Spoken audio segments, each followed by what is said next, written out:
자, 융의 이론은 다른 말로 분석 심리학이라고 이야기를 합니다.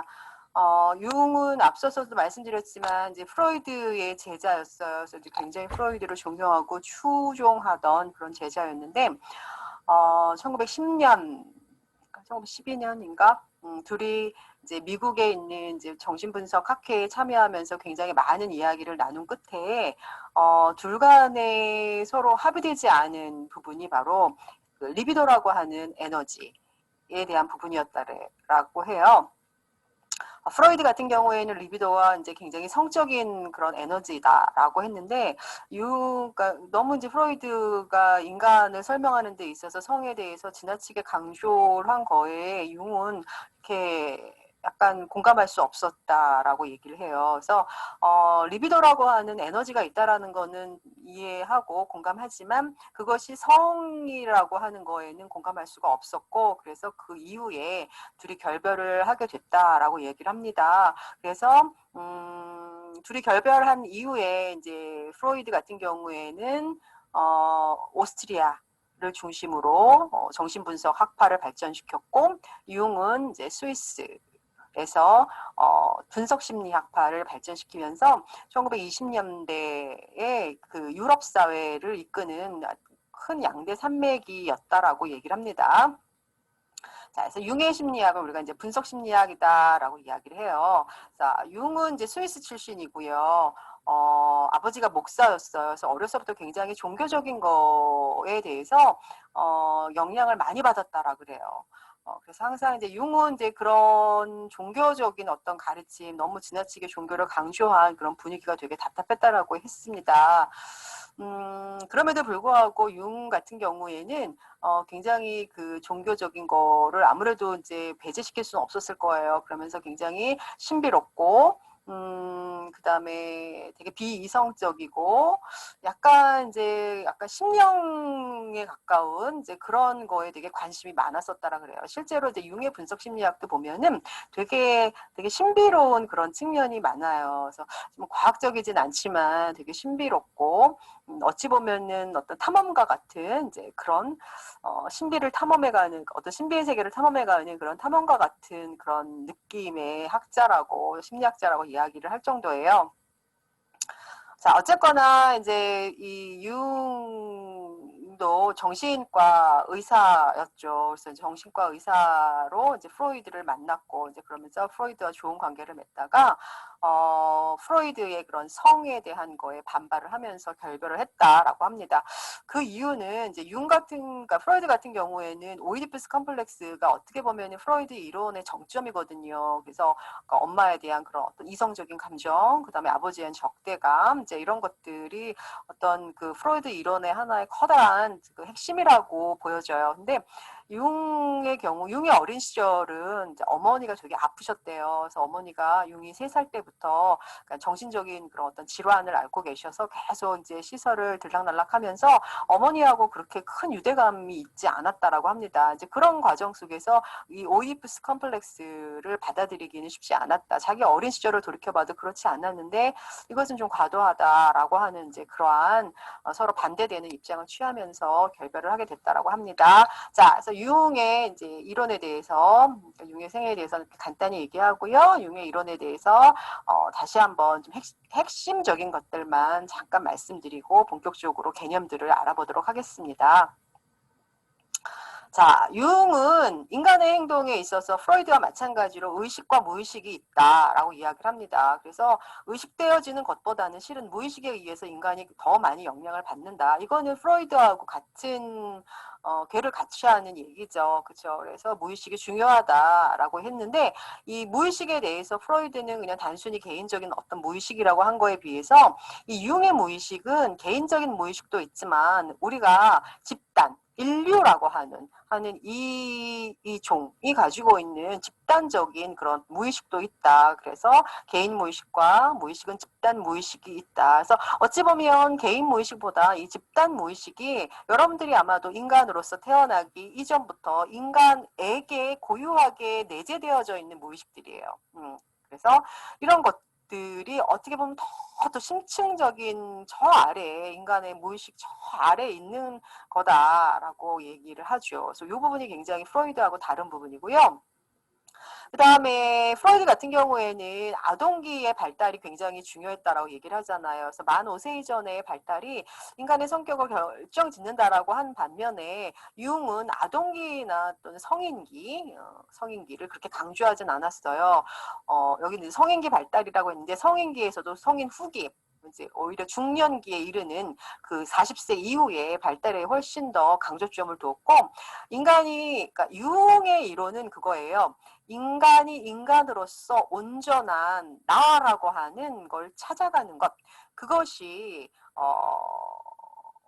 인간이 완성이 되는 거다라고 얘기를 합니다. 근데 여러분들, 나라고 하는 나의 모든 것들을 이해하고 통합하고 내가 가지고 있는 그런 어떤 의식적인 거, 내 안의 개인적인 무의식이라든지 집단 무의식을 모두 통합할 수 있는 능력, 감추어진 나의 얼굴도 내가 알 수 있는 거, 이거는 여러분들 실은 어린 시기라든지 아주 젊은이들은 실은 그거를 발견하고 그거를 통합하여서 자신을 이해하는 거는 쉽지 않아요. 그것은 최소한 이제 40세 이후에 중년기가 되어야지 인간으로서의 통합적인 존재로서 자신을 이해하는 게 가능해집니다. 그래서 오히려 성인기 발달, 또 성인기 중에서도 엄밀하게 말하면 성인 후반, 중년기에 이르는 발달을 훨씬 더 강조했습니다. 그래서 융의 발달 단계는 그렇게 중요하게 다뤄지진 않아요. 그래서 융은 궁극적으로 그거예요. 인간이 인간의 어떤 나라고 하는 존재를 내가 알아가는 것, 아는 것. 이거 나중에 다시 한번 개념 설명을 하겠지만은 그거를 개성화라고 얘기해요. 개성화. 이거를 추구하는 거, 이걸 실현하는 게 궁극적으로 인간의 최대 목표다라고 이야기를 합니다. 내 존재가 어떤 것인지 나를 알아가는 거, 의식되어져 있는 나가 아니라 무의식 속 안에 있는 나까지도 다 이해하고 그걸 통합할 수 있는, 온전히 나로 향할 수 있는 그러한 것들, 이게 바로 자기 실현이라고 하는 거예요. 그것을 위한 것이 바로 이 이론에서 설명하고자 하는 거다, 목표다라고 얘기합니다. 자, 리비도에 대해서는 인간을 움직이게 하는 에너지다라고 하는 거는 프로이드하고 같아요. 생각이 같지만 프로이드는 리비도가 성이다, 성에너지다라고 규정을 지은 반면에 융의 경우에는 그렇지 않다. 성의 에너지도 있지만 그렇지 않은 인간의 어떤 정신 에너지 모두를 통칭하는 용어다라고 리비도를 얘기를 하고 있습니다. 그래서 또 이런 식으로 간단하게 이제 분석 심리학에 대해서 이야기를 하고, 이제 중요한 개념들을 여러분들이 이해하시면은 분석 심리학이 이런 내용들이 담겨져 있는 거구나라고 아실 수 있을 것 같아요. 자, 주요 개념, 이제 성격 구조. 인간의 이게 성격 구조예요. 성격 구조. 여기 보면 되게 좀 약간 생소한 용어들이 많이 나와요. 뭐 의식은 우리가 아는 거, 그죠? 그 다음에 무의식이 있다는 거, 개인 무의식, 집단 무의식이 있어요. 그래서 의식되어지는 나, 이걸 우리가 자아라고 합니다. 우리가 프로이드에서의 자아와 같은 의미인 거예요. 자아라고 하는 건 현실적인 거잖아요. 그래서 현실 속에서 내가 현재 지금 지각하고 있는 것들, 아는 것들, 사고하는 것, 감정하는 이런 모든 것들, 외부 세계에 대한 지각, 이런 거 일상적으로 경험하는 나, 이게 바로 의식 수준에 있어서의 나, 곧 자아라고 이야기를 합니다. 자아는 의식되어지는 거다. 그렇지만 무의식부터는 이제 의식되어지는 게 아니라는 거 여러분들 알잖아요. 무의식으로부터 쭉 타고 들어가면은 그 안에는 심층에 있는 진정한 내가 있어요. 이걸 우리는 셀프, 자기라고 불러요. 궁극적으로 우리가 의식 수준에서 나를 이해하고, 즉 자아를 이해하고 개인적인 무의식과 집단 무의식을 이해하는 걸 통해서 우리가 진정한 나로 향하는 거, 이런 모든 거를 이해하는 거, 이게 자기를 실현하는 거라고 그랬어요. 이 모든 거를 알게 되는 거, 이게 바로 개성화라고 얘기합니다. 이걸 모든 걸 알려면 여러분들 젊은 시기에는 쉽지 않겠죠. 그래서 중년기의 발달 굉장히 중요하게 여겼다라고 하는 거예요. 성격의 완성은 중년기에 이르러 가능하다. 즉 진정한 개성화는 중년기에 가능하다라고 얘기했습니다. 그래서 우리가 이제 어떤 심리 프로그램 같은 거에 그런 게 있어요.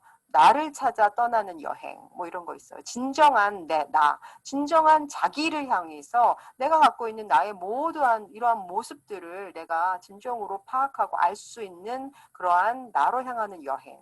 이런 것들 이제 프로그램들이 있거든요. 이제 거기서 얘기하는 나라고 하는 거는 자기가 되는 거예요. 셀프. 자, 이런 개념들을 한번 짚어볼게요. 자, 자아라는 게 있었고, 그 다음에 이제 무의식이라는 게 있었죠. 무의식에는 뭐가 있냐? 개인적인 무의식과 집단 무의식이 있습니다. 개인적인 무의식은 프로이드가 얘기한 무의식과 같은 거예요. 개인의 어떤 알고 싶지 않은, 기억하고 싶지 않은 그런 것들, 불쾌한 것들, 이런 것들을 떠올리고 싶지 않은 것들 수면 아래로 내려보내는 거죠.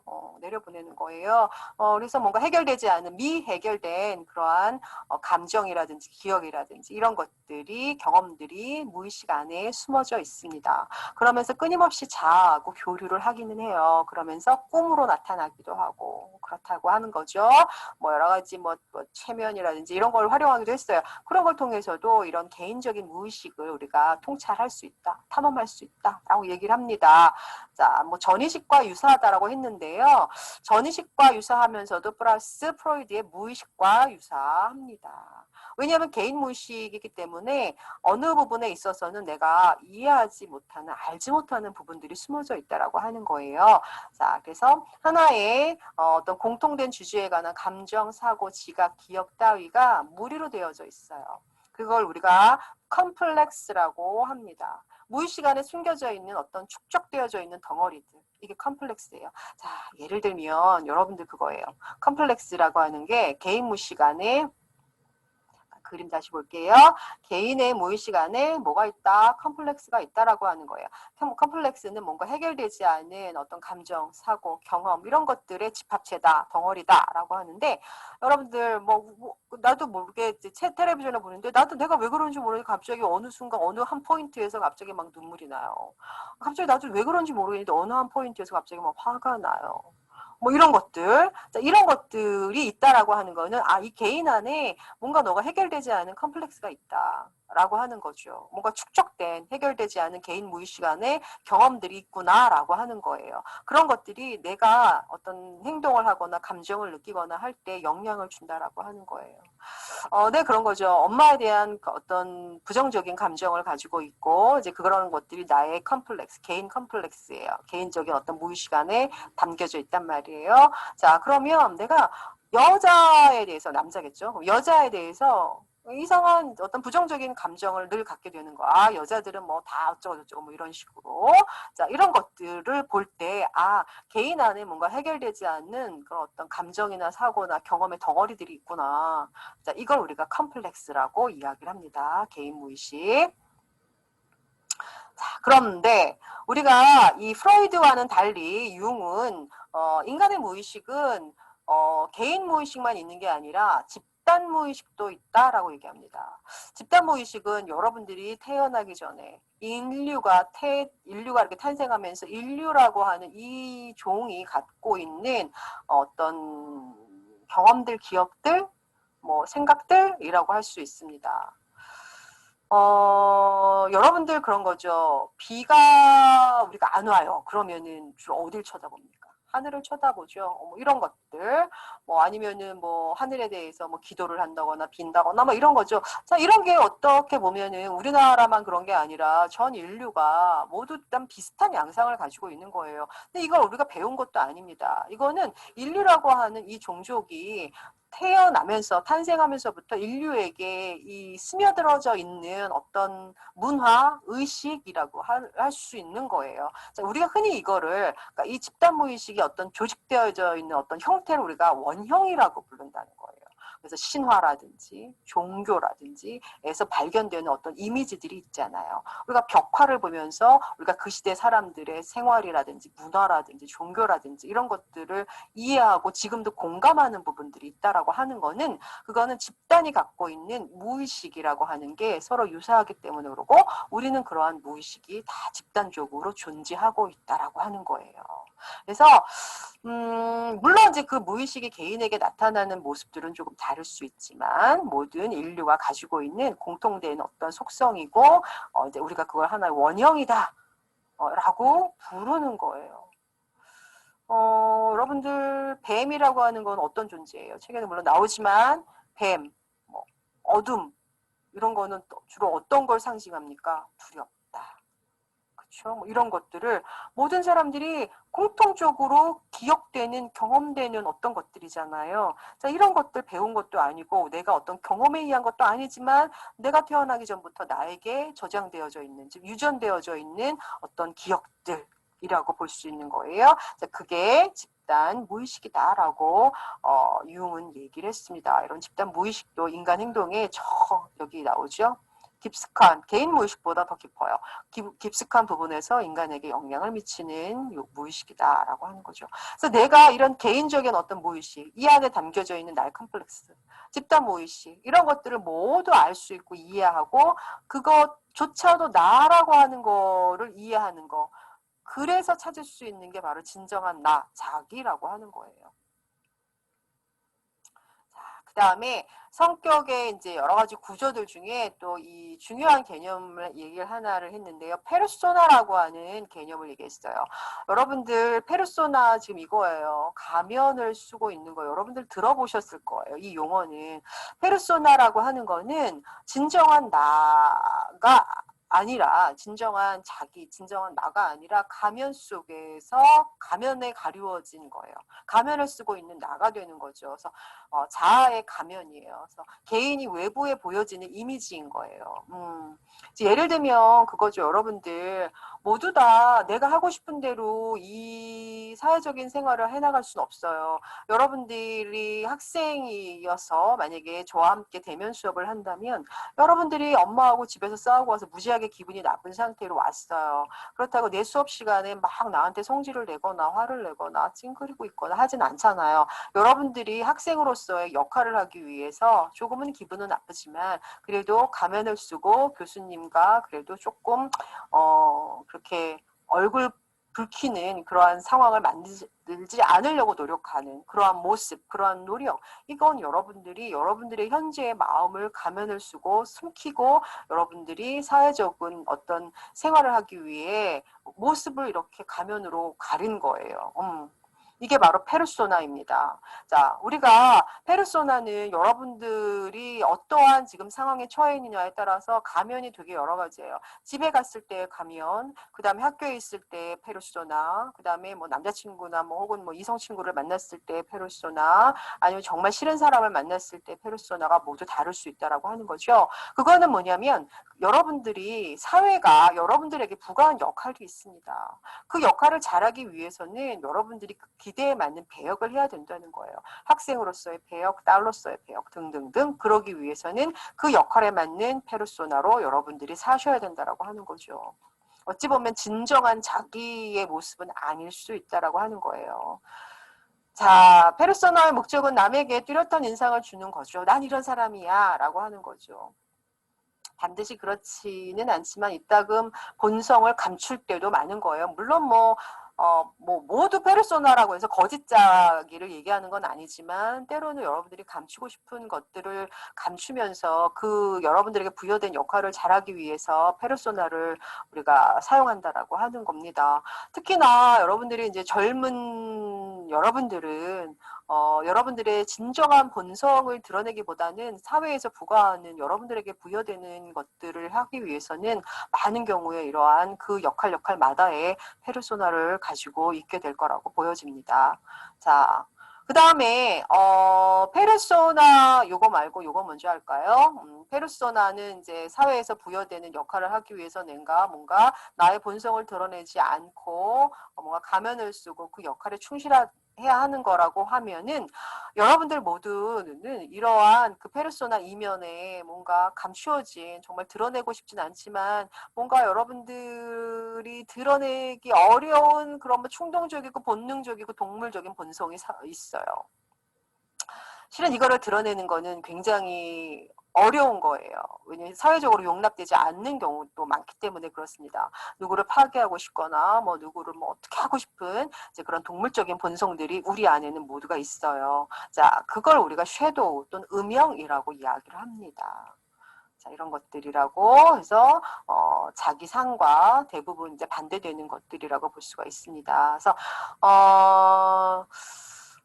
이렇게 여러분들이 섀도우를 드러낸다면 어떻게 보면은 의식 세계에서는 조금 여러분들이 섀도우를 드러낸다면 사는 것 자체가 좀 힘들어질 수가 있는 거죠. 왜냐면은 이 섀도우라고 하는 것은 의식 세계로 드러냈을 때는 굉장히 불쾌하고 나쁘고 그런 나쁜 생각이나 감정이나 행동이나 이런 것들이 될 수 있기 때문에 그래요. 그래서 우리는 많은 경우에 이런 섀도우를 많이 숨기고 가리고 대신에 페르소나로 여러분들이 적응을 하게 되는 거예요. 그렇지만 여러분들 이면에 이렇게 페르소나 이면에 뭔가 감추고 싶은 의식화되지 않게끔 꽁꽁 숨겨둔 그런 섀도우, 음영이 있다라고 하는 것들을 여러분들이 온전히 받아들이고 이해하는 것, 이런 모든 과정이 바로 자기로 향하는 길이에요. 나는 이런 모습만 있는 게 아니거든요. 이런 모습도 나거든요. 이런 온전히 나를 통합적으로 이해하는 게 바로 나로 가는 길, 이걸 우리가 개성화라고 이야기를 합니다. 그랬을 때 개성화가 잘 됐을 때 나는 이런 면도 있고 저런 면도 있어라는 걸 이해할 때 어떻게 보면 굉장히 성숙한 성격을 갖게 되는 거다라고 이야기합니다. 자, 그럼 다시 앞으로 가서 자, 우리는 여러분들은 이제 여기는 여대니까 다 여학생만 있겠죠.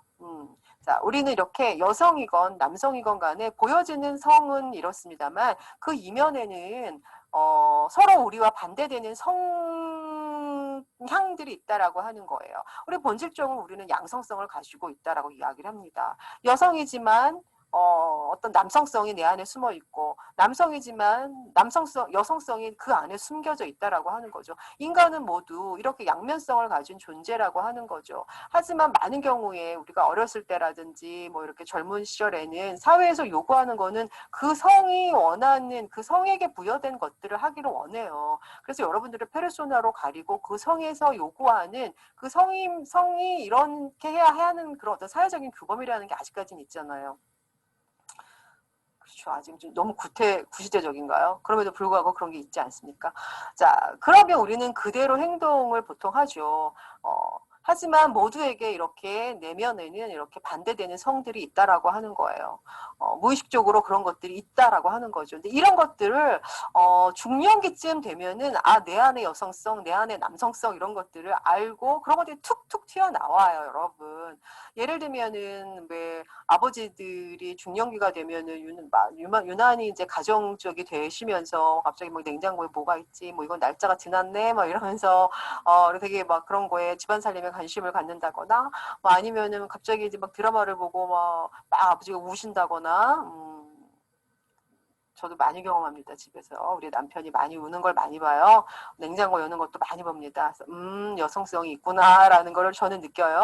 자, 그 다음에 여성일지라도 이제 중년기가 되면은 이제 엄마들이 목소리가 되게 커지잖아요. 자기 주장도 강해지고. 그래서 이런 것들, 막 목소리도 커지고, 막 갑자기 막 남자처럼 막 그렇게 얘기하기도 하고 이러잖아요. 그러니까 이런 것들이에요. 인간이 가지고 있는 이런 양성성이 있고, 이런 것들이 무의식 안에 있고, 어느 순간에 이런 것들이 툭툭 튀어나오고, 그걸 통해서 내 안에 이런 모든 것들이 있구나라는 걸 통찰하고 이해하고 그것 역시 나라는 거를 알게 되는 과정. 자, 이 과정이 유은 되게 중요하다고 봤습니다. 자, 그랬을 때 여성 안에, 남성 안에 있는 여성성을 우리가 아니마라 그래요. 그 다음에 여성 안에 있는 남성성을 우리가 아니무스라고 얘기합니다. 자, 이런 양성성이 있다라는 걸 여러분들이 이해하시면 될 것 같고요. 자, 이제 비로소 우리가 다시 앞으로 잠깐 넘어갈게요.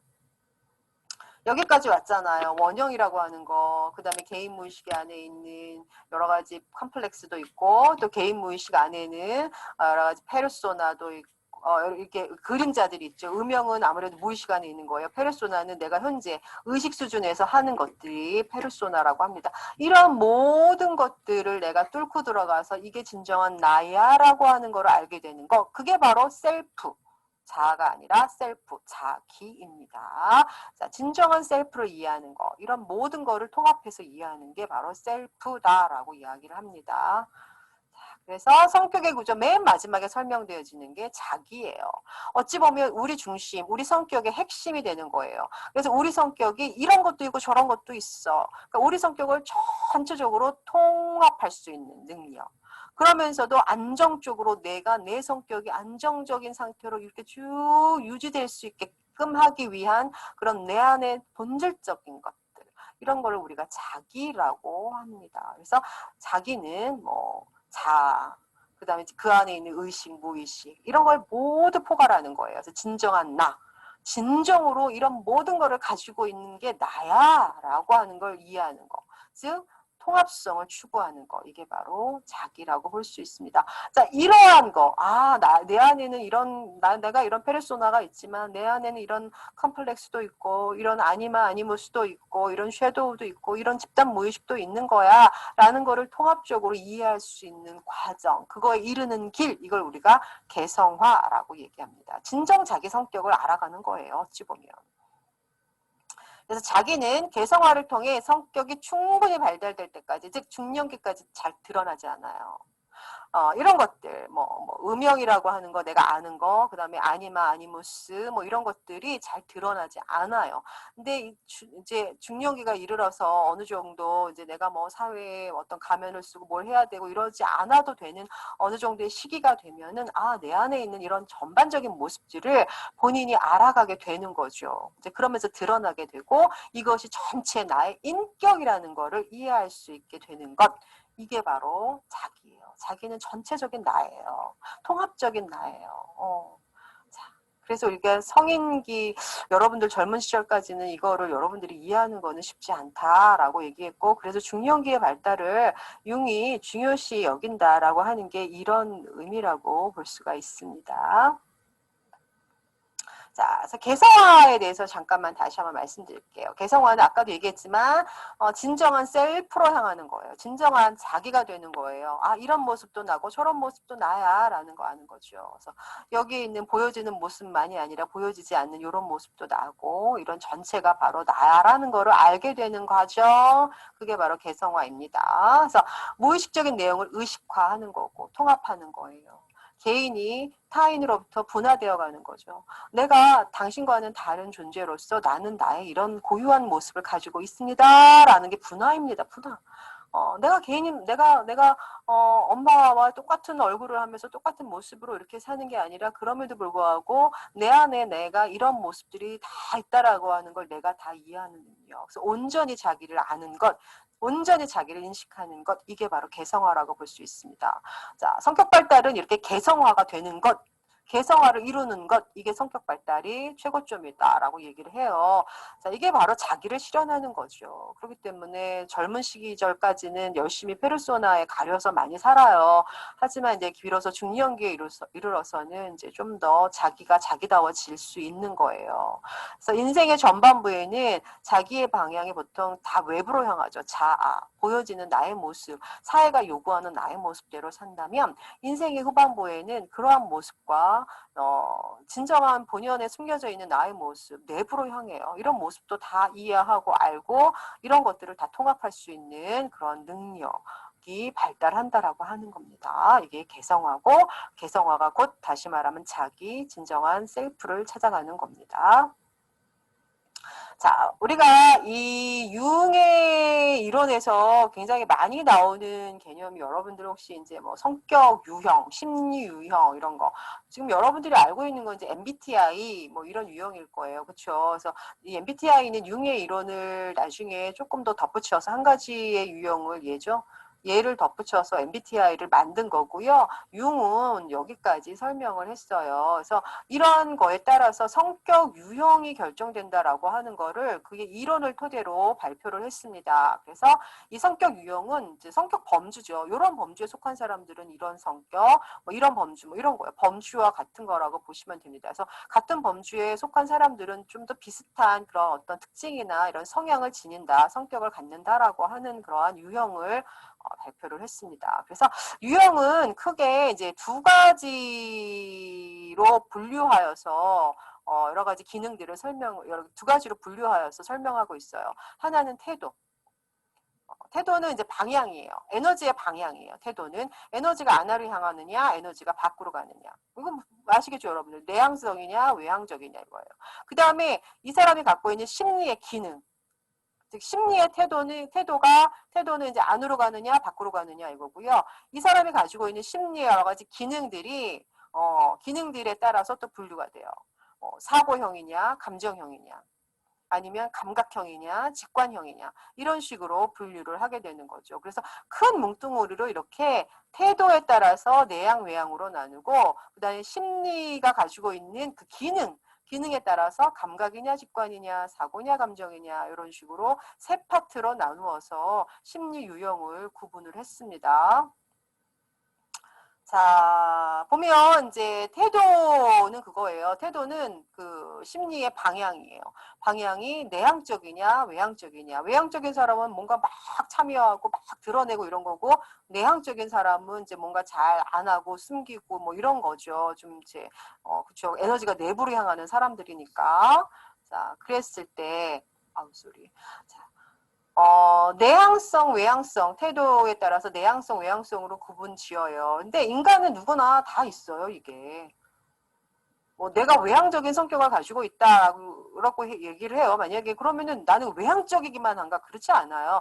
외향성과 내향성이 다 있지만 이 중에 어떤 게 우세하냐에 따라서 성격의 범주에 속하게 되는 겁니다. 그럼 여러분들의 다른 건 어디에 있어요? 저기 내 이면에 있는 거예요. 내면에, 무의식 안에 있는 거예요. 저 같은 경우에는 이제 MBTI 검사를 하면은 ISTJ형이거든요. 그러니까 물론 지금은 좀 다르게 나올지 모르겠지만 이제 I니까 좀 내향적이죠. 그럼에도 불구하고 내 안에는 외향성이 있어요. 그러니까 저 같은 경우에는 오히려 더 성인이 되어서는 이제 내가 막 내 주장을 한다거나 그러지 않아요. 별로 이제 많이 듣는 편이고, 그런데 오히려 어렸을 때 같은 경우에는 막 반장도 하고 되게 활발하게 적극적으로 했던 그런 기억이 나요. 그것처럼 내 안에 그러니까 뭔가 그런 것들이 다 있지만 현재 우세하게 나타나는 게 태도가 어떤 거냐, 내향적인 거다라고 보여지는 거죠. 이 두 가지 태도는 이제 되게 배제적이에요. 그래서 어떤 경우에는 그 연령대에 따라서 이게 나오고 저게 나올 수도 있지만 이제 한꺼번에 둘 다 나오진 않아요. 그러니까 지금 같은 경우에는 저는 이제 만약에 I형이면은 외향형이 막 우세하게 같이 나오진 않는다는 거예요. 어느 하나가 더 우세하다. 하지만 하나는 저 안에 숨겨져 있다라고 하는 거죠. 자, 그 다음에 이제 기능에 따라서, 이게 심리의 기능에 따라서 사고형, 감정형, 감각형, 직관형, 뭐, 이런 형태로 나눠져 있어요. 자, 이렇게. 자, 그러면 사고와 감정이라고 하는 거는 어떻게 우리가 분류할 수 있냐면 나는 어떤 거를 판단할 때 어떤 결정을 내릴 때 뭐의 기준을 두느냐 생각을 하느냐 아니면 감정이 원하는 다른 감정에 따르느냐 아니면 머리로 뭔가 객관적인 거에 따라서 내가 그걸 결정을 하느냐예요. 즉 이 사람이 뭔가를 결정을 할 때 그 심리의 기능이 사고를 따르느냐 감정을 따르느냐를 얘기를 하는 거죠. 그래서 사고형 같은 경우에는 되게 이제 객관적인 거, 원리 원칙, 뭐 판단하는 거, 논리적이고 분석적이고 뭐 이런 거, 기준 이런 것들 되게 중요시하죠. 뭔가 분석하면서 뭐 이런 사람들이죠. 하지만 이제 감정에 따라서 그 기능이 감정으로 가고 있는 사람들은 주관적인 어떤 감정, 뭐 이런 어떤 사람들이 느끼는 그런 거에 더 많은 가치를 부여하는 거예요. 그래서 내가 이 마음이 원하는 거에 의해서 뭐 이런 것들, 사람들과의 관계, 뭐 이런 것들 원리 원칙보다는 현재 내 마음의 상태에 따라서 즐거우냐, 뭐 힘드냐, 뭐 이런 것들의 주관적 경험에 의해서 결정을 하게 된다는 거, 판단을 하게 된다라고 하는 거죠. 자, 이렇게도 나눠지기도 하고. 그 다음에 또 이 심리의 기능이 감각과 직관으로 나누는 거는 내가 정보를 받아들일 때 어떻게 받아들이지? 를 판단할 때 어떤 사람들은 되게 감각에 의존해서 어떤 사람들은 직관에 의존해서 그 정보를 받아들이는 사람이 있어요. 예를 들면 감각에 의존한다라고 하는 거는 뭔가 구체적으로 현실적으로 뭐가 보여야 돼요. 현실적으로 수용 가능한 어떤 것들이 있어야 돼요. 만약 예를 들어서 이런 거예요. 그러죠. 어떤 사람은 이 산을 봐요. 그럼 어떤 사람들은 나무만 봐요. 저 나무는 소나무, 저 나무는 잣나무, 저 나무는 사과나무, 이런 거. 자, 이거예요. 어떠한 구체적인, 현실적이고, 객관적이고, 이런 어떤 우리가 알 수 있는 구체적인 사실이나 표상들에 의거해서, 이건 이거구나. 산은 사과나무가 있고, 잣나무가 있고, 전나무가 있고, 뭐, 그렇구나라고 우리가 받아들여요. 그런데 직관적인 사람들은 그런 거죠. 산은 수풀이 우겨져 있고 저 위에는 구름이 있고 뭐 이렇게 보는 거예요. 우리가 어떤 자신이 가지고 있는 뭐 어떤 육감적인 거, 그러니까 자신이 가지고 있는 그런 어떤 그러니까 뭐랄까 그러니까 구체적인 거라기보다는 느낌 뭐 이런 것들에 의해서 판단을 하죠 보통. 그래서 예를 들면 좀 구체적으로 예를 들면 이런 거예요. 엄마가 이제 아이한테 너 이거 쓰레기 좀 버리고 와, 분리수거 좀 하고 와 그랬을 때 감각적인 유형의 아이들은 그러면 굉장히 혼란스러워한다는 거예요. 예를 들면 자, 이 플라스틱은 여기다 버리고 종이는 저기다 버려야 돼. 이런 걸 구체적으로 딱딱딱딱 알려줘야 하고 가는데 이 뭐랄까 직관적인 성향의 엄마들은 이거 버리고 와 그럼 알아서 버리기를 원하거든요. 뭐 그런 것들. 자, 그래서 이제 감각적인 아이는 엄마한테 물어보죠. 엄마, 플라스틱은 어디다 버려요? 이건 어디다 버려요? 그러면 이제 약간 직관적인 엄마는 이거 네가 알아서 해 뭐 이러는 거. 자, 직관적인 거는 가면 저거지 하고 그냥 나의 통찰에 의해서 나의 직관에 의해서 나의 어떤 육감에 의해서 판단을 하는 거예요. 막 구체적으로 세세하게 일일이 하나씩 재고 따지고 이러지 않고 이러면서 정보를 받아들이는 게 바로 직관형이라고 볼 수가 있습니다. 그래서 우리가 이제 이 유흥의 이제 그 사고 심리 유형을 구분할 때 이렇게 유흥은 세 가지 카테고리에 의해서 많다 이런 얘기들을 합니다. 자, 융의 이론은 뭐 앞서서도 얘기했지만 굉장히 되게 신비롭잖아요. 신비롭기도 하고 되게 뭔가 이렇게 뭔가 딱 짚히지는 않지만 그래도 굉장히 인간의 본성을 설명을 해주는 데 있어서 굉장히 우수한 그런 이론이라고 평가가 되고 있습니다. 그래서 우리가 특히 융의 이론이 지금 현재에서 많이 쓰이는 거는 이거예요. MBTI에서 마이어스하고 브릭스가 만든 거예요. 융의 이론을 가지고 하나의 어떤 성격 유형의 지표들을 만들어낸 거죠. 그래서 16가지의 성격 유형으로 나누어서 이야기를 하고 융이 얘기한 것 중에 이제 하나를 더 덧붙인 거죠. 생활 양식이 어떠냐. 자, 이 사람 지금 삶을 어떻게 살아가고 있느냐, 생활 양식은 어떠느냐에 따라서 이 사람은 지금 판단형이야 아니면 인식형이야 라고 나누어 놨어요. 그러니까 요거 하나를 더 덧붙인 겁니다. 판단형은 뭔가 되게 계획적인으로 삶을 사는 거고 인식형 같은 경우에는 그냥 뭐 계획이라기보다는 오늘 이거 할까? 그럼 내일은 저거 할까? 뭐 이런 약간 계획이 없이 그냥 뭐 그때 맞추어서 사는 삶, 이제 이런 거를 우리가 인식형이라고 얘기를 합니다. 그래서 요 차원을 하나 더 첨가를 했죠. 그래서 이렇게 네 가지의 차원으로 분류하여서 총 16가지 성격 유형으로 분류하였습니다. 자, 이게 바로 MBTI 유형이고 융의 이론에 근거해서 만들었죠. 자, 이렇게 활용이 되고 있습니다. 자, 되게 융의 이론은 이제 되게 어려워요. 실은 어렵고 이해하기 어려운 개념인데 되게 신비롭게까지 하고 어떤 경우에는 되게 종교적인 것도 이 안에 많잖아요. 우리의 어떤 집단 무의식 같은 경우에는 되게 원형 이런 거 설명할 때는 되게 종교적인 그런 색채도 되게 강하거든요. 그래서 좀 이해하기 어렵다라고 하는 이제 그런 평가를 받습니다. 또 과학적인 것도 조금 부족하기도 하고요. 이제 그러한 평가를 받습니다. 자, 어쨌거나 이제 융의 이론도 그렇고 이제 프로이드의 이론도 그렇고 우리가 클라이언트를 대상으로 그 사람들이 느끼는 여러 가지 심리적인 문제들이 있잖아요. 우울하고 외롭고 화가 나고 뭔가 이게 일상생활에서 대인관계가 잘 안 되고 하는 이제 그러한 클라이언트들이 이게 왜 그럴까? 내가 왜 이렇게 힘들고 아프고 뭐가 안 될까라고 할 때 그들의 무의식 안에 들어가서 그들이 이런 것들이 있다라고 하는 거를 알 수 있게 해주는 거예요. 즉 그 개인의 어떤 문제에 대한 통찰력을 가질 수 있게 도와주는 거예요. 그죠? 개인 미시 수준이라고 하는 거는 사회복지 실천에서 개인, 뭐 집단, 가족 이런 걸 우리가 미시 수준이라고 얘기를 하거든요. 그래서 그들에게 내가 이래서 그런 거야라고 하는 통찰을 가질 수 있게 도와주는 거고요. 그 다음에 행동에 대해서 설명하고 내가 이래서 이랬구나라고 스스로 그 문제에 대해서 인식할 수 있게끔 하는 도와주는 게 이 두 이론이 갖고 있는 목적이라고 볼 수가 있습니다. 그걸 통해서 심리적으로 어려움을 경험하는 사람들을 치료하는 데 굉장히 많이 활용되고 있는 이론이라고 볼 수 있습니다. 특히나 이제 상담을 주로 하는, 즉 면담을 주로 하는 사회복지 실천에 있어서 이 두 이론이 갖고 있는 거는 실천적인 측면에서도 굉장히 중요하다고 볼 수 있고, 특히 상담사를 꿈꾸는 여러분들에게 있어서도 되게 중요하다고 볼 수가 있습니다. 자, 이후에 정신분석 이론은 어찌 보면 이제 사회복지 실천에서 토대가 되는 심리사회 모델을 발달하는데 중요한 그런 핵심 이론이 됩니다. 그래서 리치몬드라든지 고든 해밀턴, 플로렌스 홀리스가 사회복지 실천에서 고유한 어떤 모델이거든요. 심리사회 모델이. 이 모델을 만드는데 굉장히 중요한 영향을 미쳤습니다. 자, 이런 식으로 사회복지 실천에서는 이 이론이 활용이 되고 있어요.